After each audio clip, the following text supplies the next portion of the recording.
Hello, જય શ્રી કૃષ્ણ. તમારું સ્વાગત છે મારા કિચનમાં. આજે બનાવીશું આપણે એક નમકીન. શું ઉત્તરાયણમાં ખાલી ચીકી જ ખાશો કે બધું ખાલી ગળપણ જ ખાશો?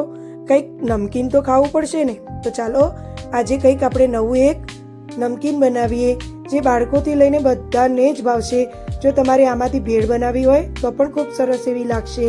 તો ચાલો હવે આ નમકીન કેવી રીતે બનાવવું તે આપણે જોઈ લઈએ. તેની સામગ્રી શું જોઈશે તે પણ જોઈ લઈએ.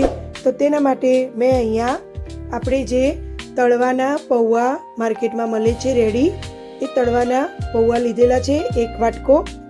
તમારે તેનાથી વધારે લેવા હોય તો પણ તમે લઈ શકો છો. સાથે લઈશું દાળિયા, એ પણ 1 મોટી વાટકી, અને સિંગદાણા 1 મોટી વાટકી. કાજુ તમને જે ગમે એટલા લઈ શકો છો. દળેલી ખાંડ, લીમડો અને આમચૂર પાવડર. પછી થોડા એવા મસાલા આપણે અગાઉ જોઈશું. તો હવે ચાલો આપણે પૌવાને તળી લઈશું. તો મેં તેલ સાઈડમાં ગરમ કરવા મૂકી દીધેલું હતું. તો આપણે પહેલાં પૌવાને તળવાના છે. તો પૌવા તળવા માટે તેનો જારો આવે છે તે લેવાનો છે, પણ અત્યારે મારી પાસે તે જાડો અવેલેબલ નહોતો તો મેં ચાળણીમાં તેને તળી લીધા છે. તમે જોઈ શકો છો કે પૌવા એકદમ હાઈ ફ્લેમ પર તેલ ગરમ થયેલું હોય તેમાં તળવાના, તો સરસ એવા ફૂલીને એકદમ ઉપર આવી જશે. એવી જ રીતે આપણે બધા જ પૌવાને તળીને એક બાઉલમાં ભેગા કરીશું. તો પૌવા પણ ખૂબ સરસ એવા તળાઈ ગયા છે. અને હવે આપણે દાળિયાને તળવાના છે. તો તમારે દાળિયા તમને જે ક્વોન્ટિટીમાં ગમતા હોય એટલા તમે દાળિયા પણ લઈ શકો છો અને સિંગદાણા પણ લઈ શકો છો.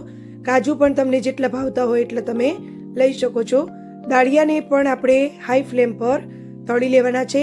સહેજ ગુલાબી રંગના થાય ત્યાં સુધી તળી લઈશું. આ નમકીન ખૂબ ટેસ્ટી એવું લાગે છે. જરૂરથી એકવાર બનાવીને ટ્રાય કરજો. ફ્રેન્ડ્સ, તમે મારી રેસીપી કઈ સિટી અને કયા સ્ટેટમાંથી જુઓ છો તે મને કોમેન્ટમાં જરૂરથી જણાવજો. દાળિયા તળાઈને તૈયાર છે. હવે તેમાં સિંગદાણા એડ કરીશું. સિંગદાણાને પણ સરસ એવા તળી લેવાના છે. સિંગદાણા સરસ એવા ફાટી જાય ત્યાં સુધી તેને તળવાના છે, જેથી તે સરસ એવા ક્રન્ચી બનીને તૈયાર થાય. હવે સિંગદાણા પણ આપણા સરસ એવા તળાઈ ગયા છે. તો થોડી વાર લાગે તો થોડી વાર અંદર નીચે ઉપર કરી હલાવીને ફરીથી તળી લેવા.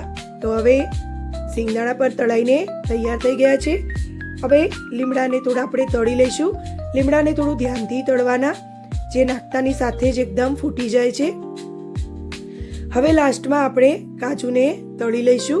તો કાજુ જરાક ગુલાબી રંગના થાય ત્યાં સુધી તળી લઈશું. અત્યારે મેં આટલા કાજુ લીધેલા છે. તમને વધારે ગમે તો તમે વધારે લઈ શકો છો. તો હવે આપણે બધું જ તૈયાર છે. પૌવા પણ તૈયાર છે અને આપણે બધા જ સિંગદાણા, દાળિયા, કાજુ બધું જ તૈયાર છે તે એમાં એડ કરી દઈશું. હવે મારી પાસે બુંદી હતી તો મેં તેમાં મીઠી બુંદી એડ કરેલી છે, મીઠાવાળી. સ્વાદ અનુસાર મીઠું એડ કરીશું. હવે તેમાં આમચૂર પાવડર એડ કરીશું. મેં 2 ચમચી આમચૂર પાવડર લીધેલો છે. તમને ખટાશ જે પ્રમાણે ભાવે તે પ્રમાણે લઈ શકો છો. દળેલી ખાંડ પણ મેં 2 ચમચી લીધેલી છે.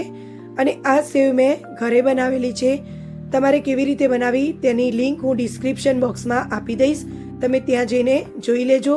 ઘરે સેવ ખૂબ જ સરસ એવી બનીને તૈયાર થાય છે. તો ઘરે જ બનાવીને આપણે આ ચવાણું બનાવીશું. હવે બધી જ સેવ મેં તેમાં એડ કરી લીધી છે. તો હવે બધું જ સરસ એવું મિક્સ કરી લઈશું. આ પહેલાં આ તમે ચવાણું આમ જ ખાશો તો પણ સરસ લાગશે, પણ હવે આ નમકીનને આપણે એક વાસણમાં લઈ લઈશું અને 2 થી 5 મિનિટ સુધી ધીમા ગેસ પર આપણે તેને હલાવતા જઈશું અને સરસ એવું નમકીનને શેકતા જઈશું. તો તે વધારે ક્રન્ચી અને ખૂબ જ સરસ ટેસ્ટી એવો બનીને તૈયાર થશે. ગરમ થશે તો મીઠું પણ થોડું નરમ થશે, તો બધા જ નમકીનમાં ચોંટી જશે. પછી તમારે ટેસ્ટ કરી લેવાનું. તમને જે અનુકૂળ લાગે તે તમારે એડ કરવાનું. તો આપણું નમકીન તૈયાર છે.